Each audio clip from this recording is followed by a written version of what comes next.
All right, so we're at episode 32, and so it begins. So, when emergencies like this happen, I am rational, logical, and I start thinking about what I need to get done when I have a clear thinking mind. So that way, when I crash and start getting into all my feelings, I've got the what I have to do done. So I start calling family law lawyers. Where am I? What do I need to do? What can I do? Legally, I'm divorced, so I can't redo my divorce, but we got to do something different with this custody. So I start hearing my rights about that. I start asking for information about estate attorneys. I've told you, I'm a true crime lady. I've watched a lot of Lifetime movies, and I was not going to have the person who now told me he can't give me what he wants or what I want. I was not going to allow him to be the one who gets my stuff because he was beneficiary on all my stuff at that point. So I ended up hiring a state attorney and working with her on getting all my stuff set up so that he was off all of it as soon as possible. That I felt was the most important thing because I did not know how he was going to react. I did not know how he was going to be with this stuff.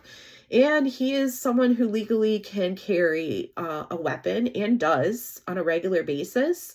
And so, yeah, no, I don't trust this fool. And I don't trust him with being a beneficiary in my stuff. I wanted my daughter set up in case something happened to me and my family set up.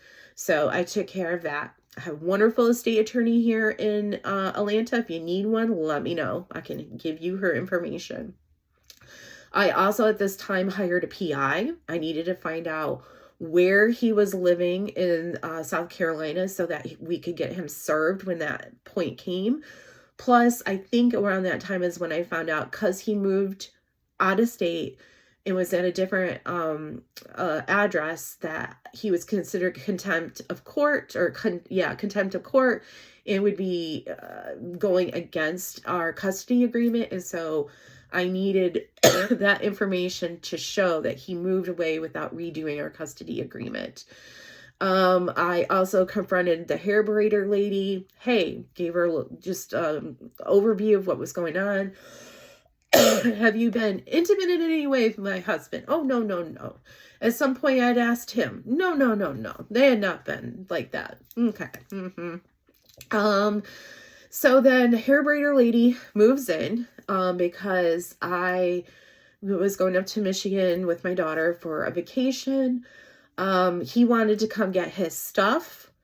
I told him no, that is not happening without me there for a couple reasons. A, I didn't know what he was going to take. B, or try to take or do. B, I needed him to sign forms to get his name off our joint accounts at the bank. And C, I needed him to take over ownership of our second car. Even though it was a newer car, he had driven that car all over freaking US, New Jersey, New York, Alabama, everywhere because of these illegal things. And he ran that car to the ground. It was a mechanical nightmare. So even though it was newer than mine, I didn't want to be stuck with that.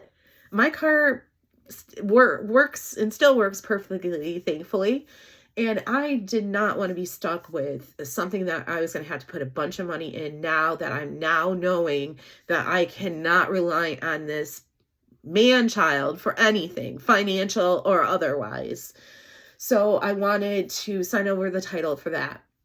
And I trusted the braider lady, but only to a point. So I bought indoor cameras, installed them before I left to make sure she did not let him in the house and to see what she was doing. So I did that, and they were all out in the open, so it wasn't like I was hiding them.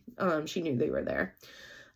So then I go up to Michigan. He, of course, wants to come get his stuff because he's driving through Atlanta, wants to stop. No, we're going to make up a time. So we decided on a date. He, of course, changed it. So the date ended up being April 20th for him to come and get his stuff.